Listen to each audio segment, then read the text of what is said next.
Oh, let me do that. I work in television. Okay, yes. You work in television. Great. Thank you. Perfect. Perfect, perfect.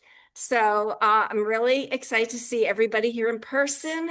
We have a wonderful program this evening. Lachlan Robertson is here this evening. He is a public lands enjoyer who's had the privilege to previously work at COFA National Wildlife Refuge. That's in southwestern Arizona, as I recall.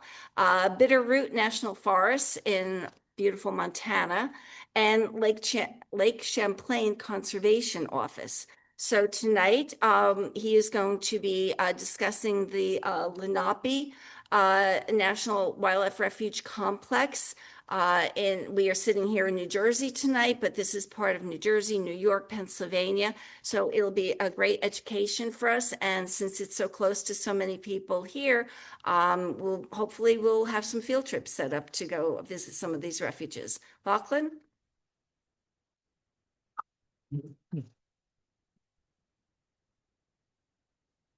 Might need your expertise on this. Multiple Emmys, 3 Peabodys. Perfect. Thank you. Well, thank you guys for having me. I'm really excited to be here. You know, I know a group like this values public lands because public lands have so much to offer the American people. I call myself a public lands enjoyer. Just this morning, I was actually kayaking at Wallkill River National Wildlife Refuge. I utilize public lands pretty much every weekend. I'm always out and about hiking. And I guess I'll start with saying, like, what is public lands? Public land is land that's available for use for the public, often federal lands, state lands. Those are public lands. And today we're going to be discussing the Lenape National Wildlife Refuge Complex. So I'll do a little bit of background on myself. So I got my degree in forest ecology from University of British Columbia. And I think what really kind of got me into this field of natural resource conservation was the first time I had a forestry lecture, and I was born and raised in New Jersey. We went to an outdoor forestry lab, which was an old growth forest, and we had in that outdoor lab, 200-year-old cedars, Douglas firs, just big, huge trees. And the whole class, my mouth was dropped, and I kept looking at all my classmates going like, "You seeing this? Are you guys seeing this?" And they all grew up there, so they didn't care. But to me, seeing those big trees really was life-changing. In New Jersey, a big tree might be about yay big, but over there, a big tree was twice the size of these tables before you. And ever since seeing those old growth trees, I've been so interested in, our natural resources, particularly ones managed by public land agencies. So I've worked for 5 years within public land agencies. I started at COFA National Wildlife Refuge as a wildlife refuge specialist technician there. So I did bighorn sheep surveys, water hauling for wildlife water tanks during droughts. I did bat surveys, golden eagle surveys. It was a great time, a lot of fun, and that really just made me and my love for public lands so much more. I followed that with a stint with the U.S. Forest Service and Bitterroot National Forest, working on campgrounds. So I did some campground restoration, and then I followed that with working as a riparian restoration technician for U.S. Fish and Wildlife Service at the Lake Champlain Fish and Wildlife Office. And that was a great time. I really got to learn how to restore damaged habitats to, benefit different animals, birds, and specifically wood turtles. So ever since then, I've been, going to our local refuges, and I'm really excited to be talking about them. So the Lenape National Wildlife Refuge Complex is 4 national wildlife refuges. So it's Wallkill River in Sussex, New Jersey, Great Swamp in Basking Ridge, New Jersey, Cherry Valley in Stroudsburg, PA, and Shawangunk Grasslands in Wallkill, New York. So that's 4 refuges, 1 staff. The staff there, they travel between these refuges, and I like to check them all out Wallkill's pretty close to my heart. That has some really great kayaking, and I'm really into kayaking. So we're going to start with Wallkill. And I should say, the Lenape National Wildlife Refuge Complex gets its name from the Lenape people. That was the indigenous nation that lived here, and then they were pushed out to Oklahoma during the Trail of Tears. So, Wallkill River, it was established in 1990. It's over 6,000 acres. It straddles 9 miles of the Wallkill River, and this is a pretty cool fact. The Wallkill River actually runs south to north, not north to south like most rivers. So, that's just a little interesting, unique thing about a Wallkill. Most of it has been previously farmed, so there's no old growth. It's a very farming heavy area, so most of the land there has been managed very heavily. It's primarily made up of wetlands, floodplain forests, and meadows, and it's managed for the conservation of the wetlands, waterfowls, and uniquely turtles. Most wildlife refuges manage for birds, but the Lenape National Wildlife Refuge Complex has 3 refuges that specifically manage for turtles. So that's a very unique thing within our National Wildlife Refuge system. So you might think like, oh, what can I do at a wildlife refuge? Well, there's a lot of things you can do. At Wallkill, there's 13 miles of trail, and they're currently working on another 9 miles of trail. So that's really exciting. That's a whole bunch of opportunities. You can also ski those trails during winter, snowshoe them. They have fishing opportunities. So Owen Station's great, hidden ponds, and all along the Wallkill River. There are 3 kayak drop-offs. Wildlife photography is very popular at Wallkill. Liberty Loop is extremely popular. Has anyone been to Liberty Loop before? Do you guys like it? It's a beautiful place. When they get the sandhill cranes, I mean, it's amazing just how, many people it attracts. They're beautiful birds, and last year I think I counted 7 over there. Um, and there's a group called the Friends of Wallkill River National Wildlife Refuge. They do monthly activities and presentations during the shutdown. Some opportunities are limited, so the Friends of Wallkill River unfortunately can't really operate during a shutdown. But when the shutdown's over, they have great events like Moth Nights, which they put up a screen and you can count all the moths that come, which was so fun. They have astronomy nights, and it's just a really great time and a great group. So that's their logo. Oops. Oh.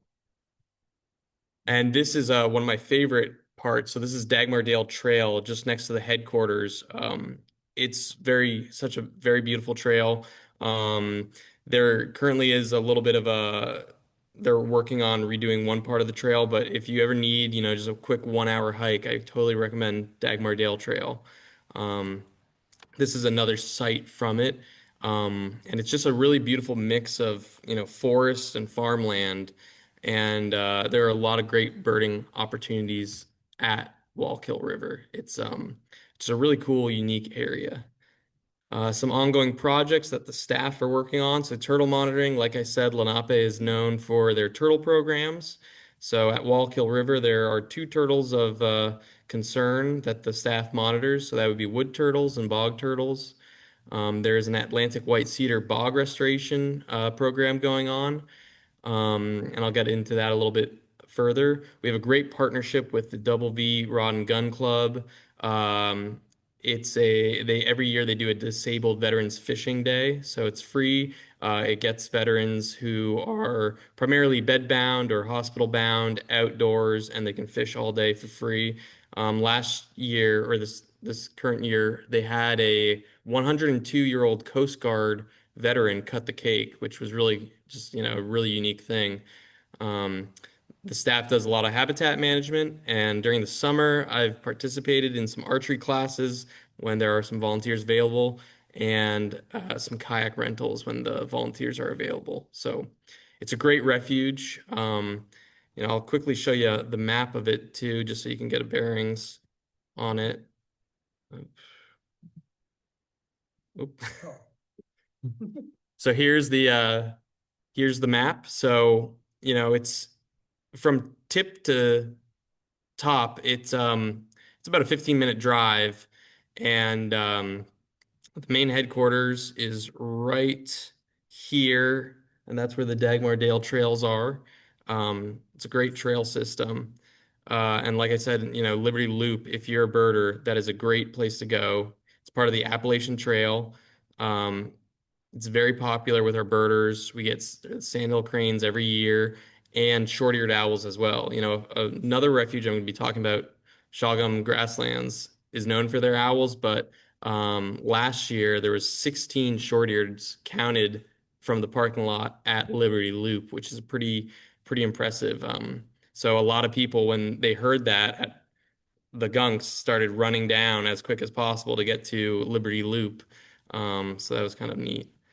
But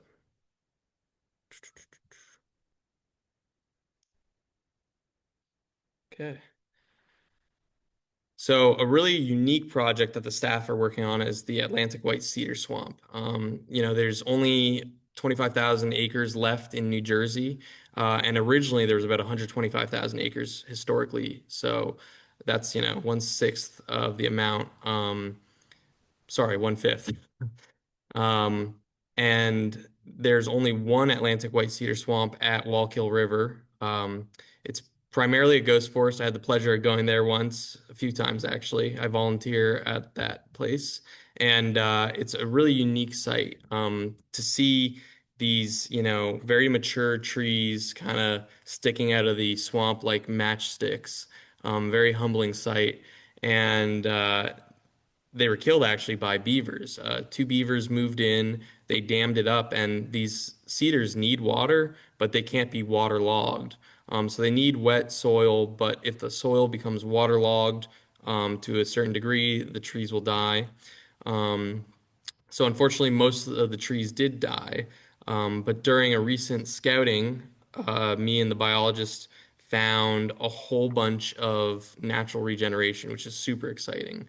Um, the staff is also planting some Atlantic white cedars every year. So in 2023, they started working with Groundworks Hudson Valley, which is a great youth um, work group, and they planted 100, and then last year they planted, I believe, 50.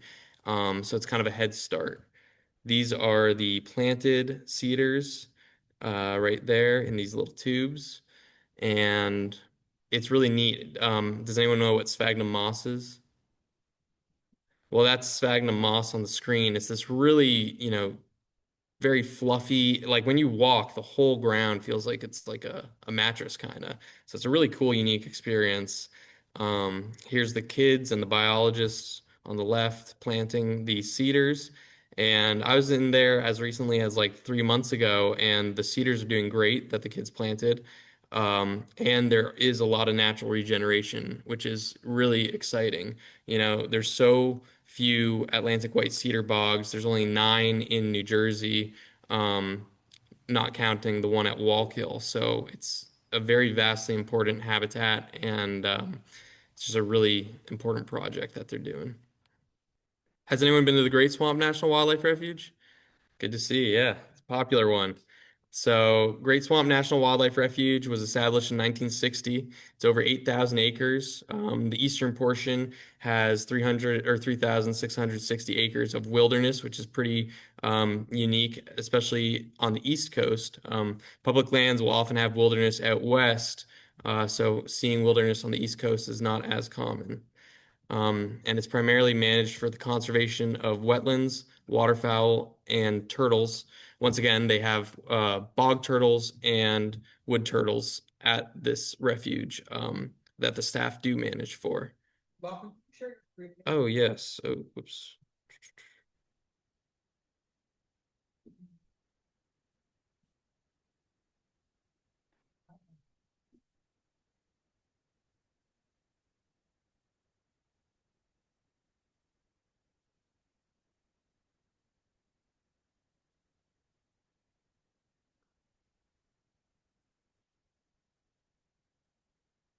So, uh, does anyone know the story of how it began?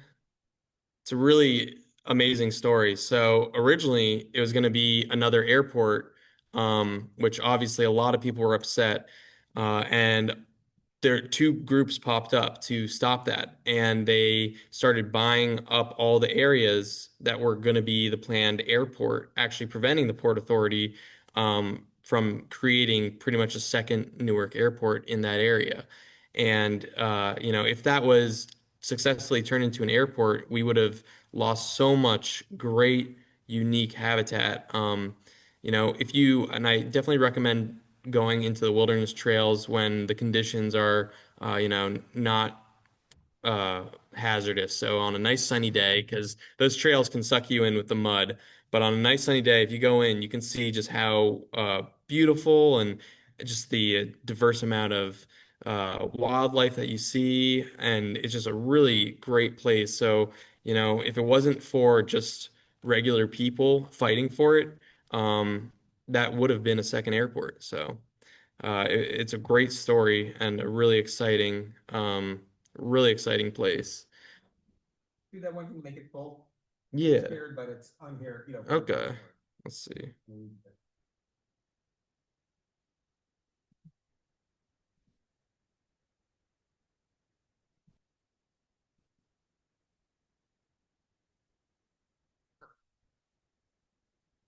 So some available activities. There's a wildlife observation center. It's a really nice area that has multiple trails that branch off from it.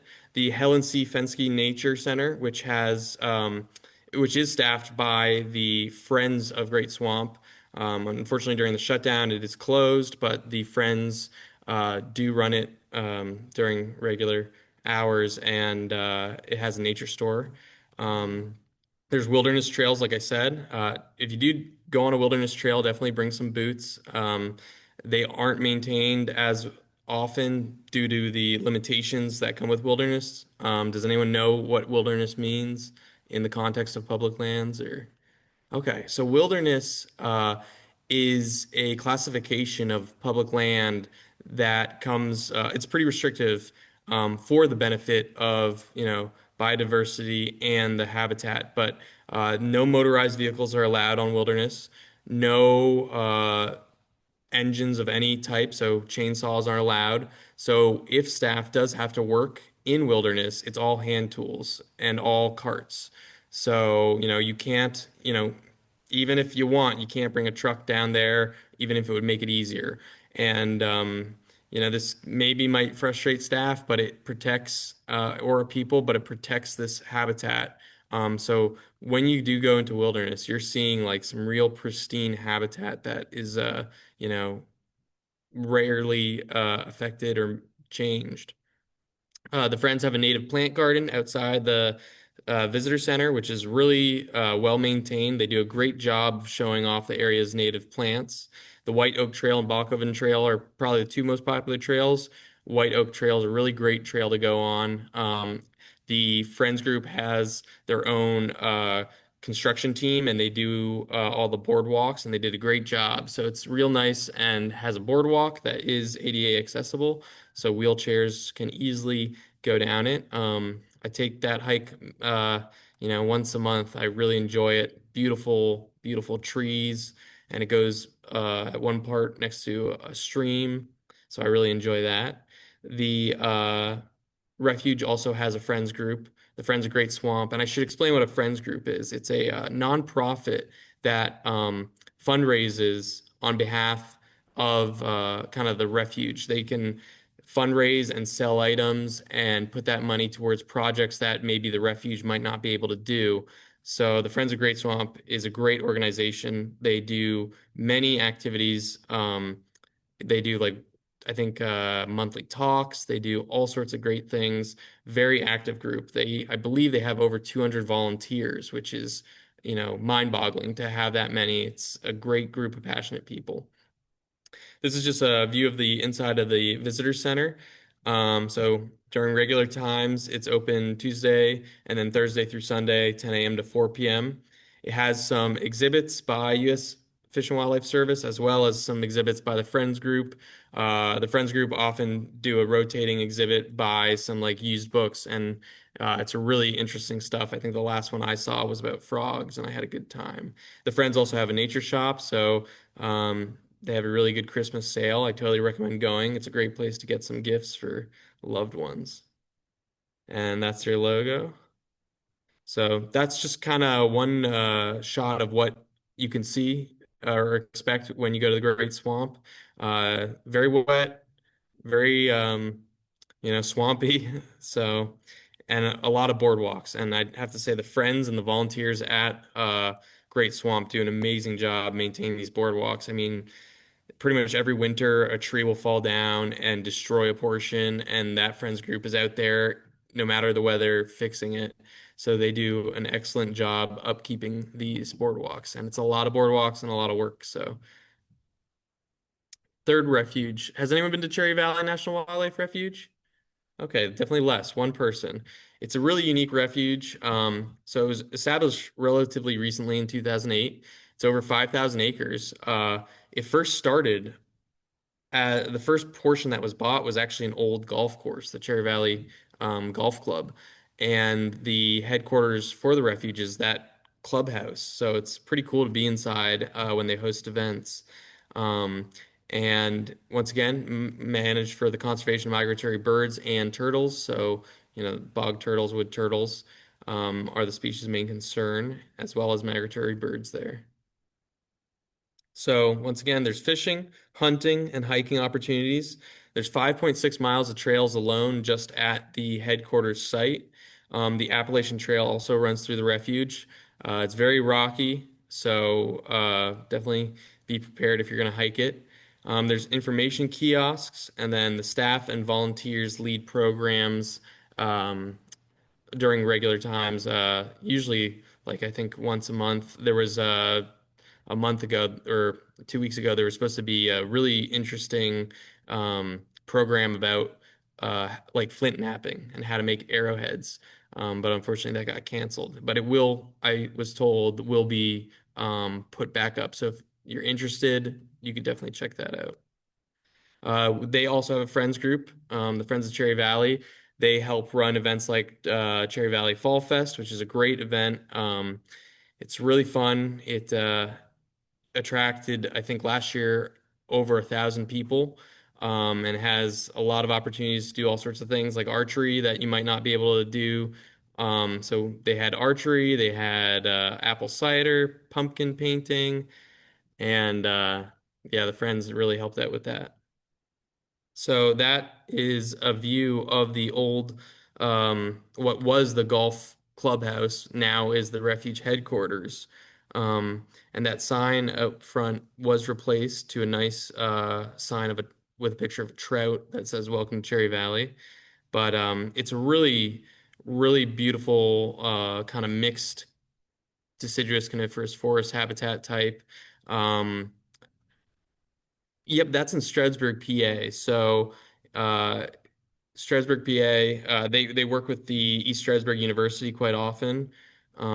Actually, East Stroudsburg University is currently propagating the Atlantic white cedars to be put into the Wallkill River National Wildlife Refuge's Atlantic white cedar swamp. Um, but this is a really great refuge that I definitely have not heard as many people visit, and I just think it's not as known. So, with these events like Fall Festival, I think that's changing though. There are a lot of there's like three bridges that go over trout streams, so you can actually see trout if you wear polarized glasses. It's really cool to see. Really good trout habitat. The staff actually did some stream engineering to make it better trout habitat by including riffles with dead wood and big stones. So if you do go to this refuge and see these bridges, definitely peek on down. You might see a trout, you might see a wood turtle. Once I saw a wood turtle, which was really neat. So American chestnut, they have a big American chestnut project there. So right outside of the golf clubhouse and out back, there are about 173 chestnuts. And does anyone know what happened to American chestnuts? Does anyone know the story? Cool. So they were devastated by a chestnut blight. Um, American chestnut was one of the predominant trees, on the eastern side of America back in the day, and pretty much no matter what your class was, social standing, everyone knew the flavor of American chestnut, which was a really unique thing. American chestnut kind of connected everyone. But with the blight, which came from uh, importing the Japanese chestnut, um, it unfortunately wiped out nearly all wild stands. There's a few stands, I believe, in Wisconsin that remained. A really unique thing is that you can still find wild chestnuts growing, but usually when they get to a certain age, they'll eventually die off. So it's not uncommon to see American chestnut sprouts. But the staff at Cherry Valley decided to plant some American chestnuts, and they planted hybrids. So when you think of hybrids, you might think, oh, it's 50% one thing, 50% another. These hybrids were not. These hybrids are 99% American chestnut genetics and then 1% Chinese chestnut genetics. And that 1% Chinese chestnut genetics is the genetics that account for blight resistance. So in the first year, they planted 173 chestnuts in full sun. All 173 chestnuts survived first year, which is a very amazing thing. You rarely hear that. In the second year, 10 did die. But in the second year, about most of them were 5 feet or taller. I definitely recommend if you have time, go to Cherry Valley just to check them out. Peer in the tree tubes. They are really beautiful trees, and it's really awesome to see that back on the landscape. And then another additional 150 were planted in 2025. But it's just a really cool tree, and there's plans on having, which this will be really exciting, like a chestnut kind of eating festival. Because once again, many of your grandparents probably knew the taste of American chestnut, but I'd wager that none of us know what American chestnut tastes. So it'd be really cool to, yeah, it'd be cool to try one. Uh, Exactly. So, I believe the first 173 should be dropping seed next year. So as soon as next year, there might be a roasted chestnut event. And then this is last but not least, has anyone here been to Shawangunk? Okay, cool. If you like raptors, that is the best place to go in the Lenape complex, I believe. So it was established in 1999. It's a very small refuge, only 597 acres. It's all primarily in one area. The Audubon, New York, declared it an important bird area, and it is managed for the conservation of migratory birds and wintering raptors. There's no turtles there, or at least no threatened turtles. There is one little pond that does have a snapping turtle in it, so he's cool to watch. But some available activities, birding. If you're into birding, you'll see amazing raptors. You can spend all day there watching harriers, short-eared owls, um, all sorts of hawks. It's a really cool area. There's two interconnected loop trails, which are about 3.6 miles in total. There's a little free library, which, is a great addition that the Friends group added. Every time I'm there, I usually leave a book and take a book. I love a little free library, and it's just a really, cool addition to our public land. There is a fishing pond that's catch and release. It's a small pond that does have some fish in it, has a big snapping turtle, and occasionally you might see some mammals drinking by it. The Friends group has a trail camera, and they caught some cool stuff, sometimes raccoons, I think a mink at one point. And then they do staff and volunteer slash friend programs every once in a while. So this is their logo. It's a very nice logo that shows the short-eared owl. They're very proud of the short-eared owl. Um, I definitely recommend checking out the grasslands when the owls come. They usually come around 3 p.m., 3 to 4. But due to parking, I recommend you get there 2 hours early because there's only 44 spots and they fill up. And if you don't get any of those spots, you unfortunately won't be able to make it in there. And the owls will get, they can get pretty close to the visitors. It's a really unique site.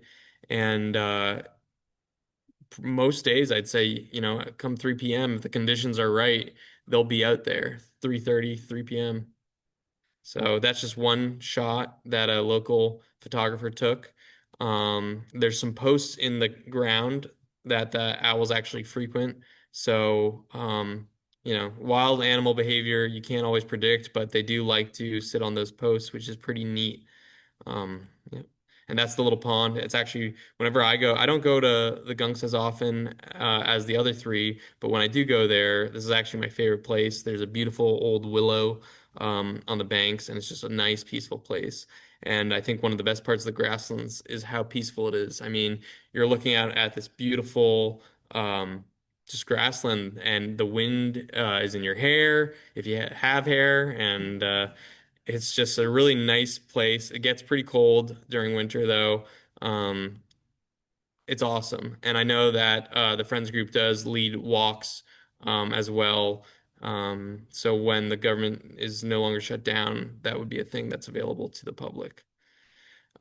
Please ask questions. If anyone has questions, I'm here to answer anything. I know that was a little shorter than usual, but yeah, if anyone has any questions, please go ahead. Yep, go ahead. First of all, how large is the original Atlantic White Cedar Swamp? Yeah, so the original. The historical there in Flat. Okay, for at Wallkill, Yeah. it would be probably like the core. So the available habitat that is suitable for Atlantic white cedar is probably like 15 acres, but the actual mature stand that died, that is still standing, because cedar, is very rot resistant, so it'll stand for another 100 years. That is probably like 5 acres. That's on the Jersey side. Yep, so that's on the Jersey side. That is actually one area that's not open to the public, though the staff do take volunteers there. There's a lot of restoration work being done, and I should have mentioned what that work is. So besides just planting, there's removal of vegetation that kind of spread it up, and the main ones are dogwood, alder, and blueberries, which normally are great native trees or shrubs rather. But in this case, we would rather have the Atlantic white cedar than, kind of just like an alder swamp. So it's really exciting work, and it's really, really cool. And that, like I said, that partnership with East Stroudsburg University is so unique in the sense that they actually took cuttings from the trees, from live trees that naturally regrew, and the cuttings were about 2 inches each, and they were kind of dipped in a hormone solution, put in soil, and now those cuttings are becoming trees themselves. So in a few months to half a year, those will be able to be transplanted back into the bog, keeping that native genetic, so we don't have to get genetics from different part of the range. It is good to keep or have, an ecotype, which is like a local genetics of a plant or animal, stay kind of in that area because it's best suited for it. And your second question? Whoa, sorry, back ending on that. Do you worry about deer browse? No, not there. No. We haven't really seen any sign of deer when we scouted it. And fortunately, I mean, when it's not winter, it's very hard to get in there. You're going to be all the way up into your chest, so in water, just to get onto the sphagnum. So deer really don't want to, kind of go through that, especially because they'll be eating the other plantings that the staff planted on the Wallkill River. So they did a lot of plantings, and there are deer browse on those ones that are like riparian plantings, but luckily they don't mess with the bog at all. When you were talking about the short-eared owls, you said during ideal conditions. What would be ideal conditions? Like what are you looking for? Like especially say if you're going to see the short-eared owls like on a Sunday in January, what would be ideal and what would you not want? Okay. Yeah. So definitely if it's too windy, they don't come up. So you don't want it to be too windy, and sometimes it can get pretty windy up there. Um, they definitely come at like pretty, if it's not 3, then it'll be like 3 to 5. But like I've had people, I remember when I was there one day, I just like to walk there. I remember there was one couple that came from all the way from Massachusetts at like 9 a.m. And I was like, there's no way you're gonna see them. And then they left at, unfortunately at 11 because you just won't see them until usually 3:33. Um, but yeah, so it has to be later in the day. And yeah, I think wind is actually probably the most important condition to focus. With the Harriers? There's a lot of voles that they eat. The voles are the main like source of food for the raptors up there. So I guess in the sense that they're both competing for the same food source, but I don't think there is any like there's so many voles that I don't think it would. They get along. Yeah, they get along. You'll see and I really don't do so much birding, so I don't know too much about birds, but you'll see the owls, like I think play fights sometimes, but I've never really, and I do think there is one hawk that the friends might have named that sometimes like strafes the owls. But besides that, I don't think there's much like competition or fighting. Say you get there and every parking spot is full. Yep. My memory, isn't there a playground around the corner? Yep. So that is a good Galeview Park. So you can park there and actually look into the refuge. So it's a good area, but definitely. You park there. Yeah, exactly. Yeah. You could do that too. In the box, right? No, there's none. It'd probably take a few hours. You may not know about Gale, though. It used to be an airport, Hmm. and after the airport was decommissioned, the FBI used it to train the agents in car chases. Oh yeah. I didn't. Yeah, that's cool. So, and I don't know if anyone was here when I did my Daily Show presentation, but one of the Daily Show pieces we did was the feud between the model airplane enthusiasts and the birders. I have not seen a model airplane since, so No. I think the birders won.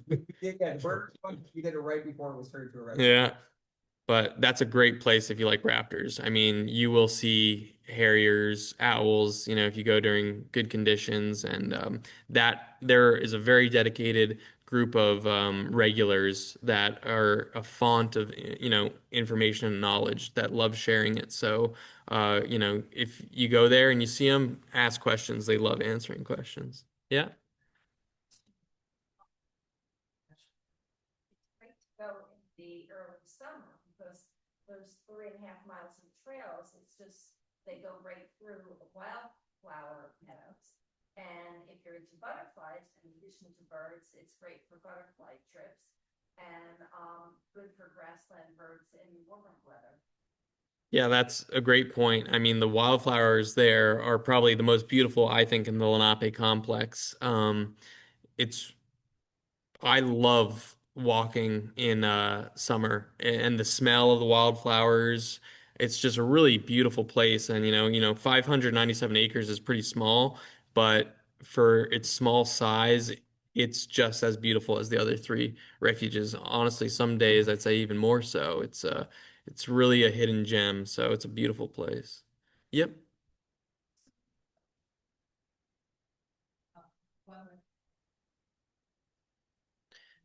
Yep. So a wildlife refuge complex is, usually the refuges start out as their own kind of separate thing. But the benefit of complexing is it creates a pool of equipment and employees that can go around and help each other. So instead of having 4 separate group, Shawangunk having staff there and equipment there, they can now rely on staff from other ones. So yeah, it's one staff, and it's all, the it's great. Yeah, it's a great way to kind of manage in the sense that you're getting expertise from people, I guess, that would have worked at different refuges that now work at all 3. So, yep. That part of, is that where the Saint River? So I don't know about the centering, but that is part of the complex. So it's an addition. There's currently a building being added to, or an addition being added to the visitor center at the Great Swamp.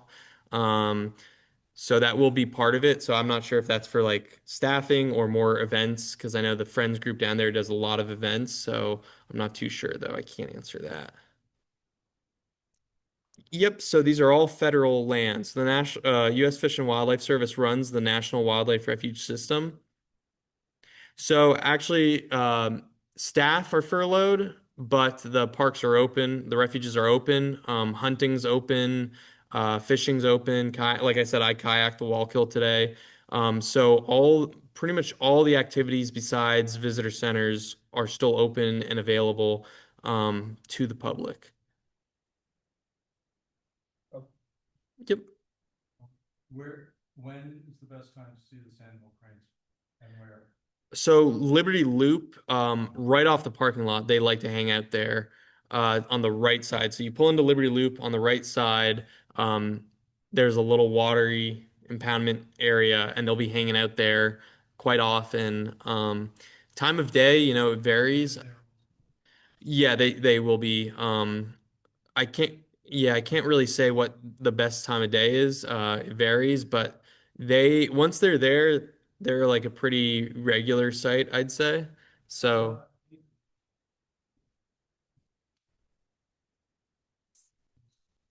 yeah, they nest, but unfortunately, I think the last 3 years have been unsuccessful. It's sad, but that impoundment, it's fed by rain and it's very, variable and finicky. So, if there's too much rain, then the nest can get flooded over. If there's not enough, so. But they are kind of like once they're there, you should be able to see them if you go consistently. And they're a very beautiful bird, and they have a really cool their their call sounds kind of like Jurassic Park. I was walking the trail like a month ago, and I felt like I was there. I heard that call, just very ancient sounding call. So, and very beautiful birds too. Yep. Yep. So, I'll explain this. So, I should say the staff had a choice on what chestnuts to get. So they got a grant, and there was three options. They could get chestnuts from Wisconsin that were pretty much they never died from the blight, so they were naturally resistant. Something about their genetics, they were naturally resistant. They could get genetically modified chestnuts from the American Chestnut Foundation, or they could get the hybrids. The ones from Wisconsin, while I'm sure they would still work, there's still a chance that maybe the blight could kill them. It just the safest seemed to be the hybrid. And you might think, well, what's the difference between genetically modifying ones from the American Chestnut Foundation and the hybrid ones? Well, the hybrid ones are made hybrid through breeding. So it was just very extensive breeding and backbreeding between American chestnuts and Chinese chestnuts.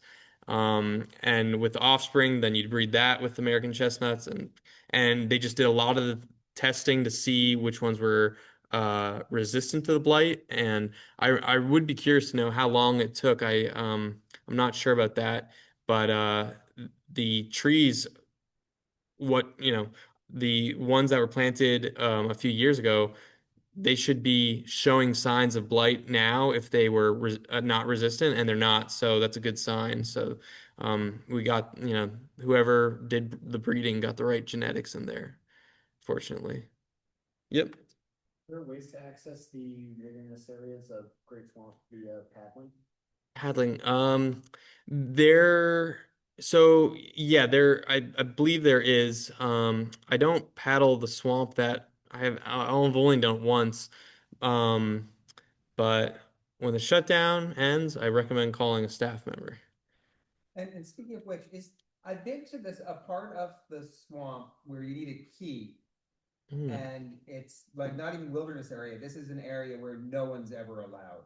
Are you Hmm. familiar with that? There are a few. So yeah, on public lands, a lot of times there will be some areas that, are staff only. I know at Great Swamp there are some areas that are staff only. That's either because it might be sensitive habitat or it's just, I'm not saying at Great Swamp, but there could be potentially something that when the land was bought, might be hazardous in the sense of like an old piece of metal or something. No, this is absolutely incredible. Oh, Like, okay. during the World Series, they open it for, you get the key. And we did it one year. And Oh, okay. Yeah. So those are the management roads then. Okay. Yeah. So the management roads are primarily staff only. And like you said, there are exceptions. So I think Christmas bird count also sometimes.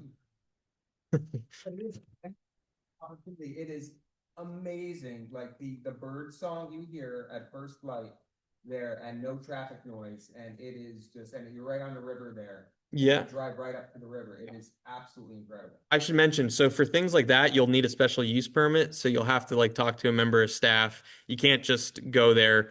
But a special use permit allows a member of the public or a partner organization to do certain things that normally they wouldn't be allowed to do, so long as it benefits conservation. And World Series of Birding benefits conservation. So that's a way to, that access would be granted. It benefits birding, it benefits conservation. So that's why management roads are accessible during those events.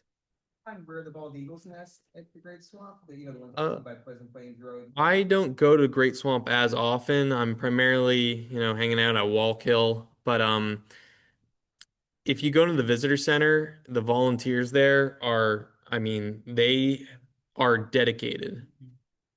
You go to the Lines area off of Vernon Road, and you go all the way to the new, they have a new blind area, not a blind area, but a platform, viewing platform. Oh, you did after the nest. Oh, that's great. And my last question, I saw in your bio, you used to work in Lake Champlain. Yep. Did you ever see the Lake Champlain monster? I've asked about it, and I feel like that office should know, but nothing. No. Nothing. Nothing about it. Yeah. There's a lot of like souvenirs about Champ. That's what they call him. But That's the America's version of the Loch Ness monster. yeah. And it's in very deep water. So that's why most people I've haven't seen it. I've dug through all the files in that office, so I didn't find anything, unfortunately. But yep. They do anything about the beach tree, like beach tree, the nematodes. Unfortunately, I think just with like staffing, I'm not too sure. I don't think so. I'd have to see. But there's four beautiful refuges and there's so much work and there's only so much the staff can get done at the end of the day. But definitely I'd say email someone from that because that could definitely be a future project. The staff is always has ears open for potential projects or research. So they're very receptive to that kind of stuff. So, but at the moment, I'd say no, I haven't heard anything on it. It looks like a loose ball. Yeah, yeah, yeah, our, I should say, at Wood Duck Trail at Wallkill River, there's a lot of dead ash tree, from the emerald ash borer. So that's a good point. If you want to see, I guess, what something like that can do, every winter there'll be trees fallen, but the staff will come take them out. But yeah, emerald ash borer devastated our ash trees on the refuges. So yeah, I think it's good to keep the beach one in mind. Yep.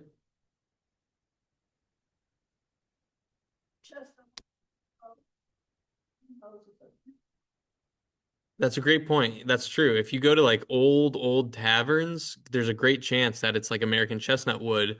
So a lot of old taverns are made from old American chestnut wood, and it's great building quality. A lot of old houses are American chestnut.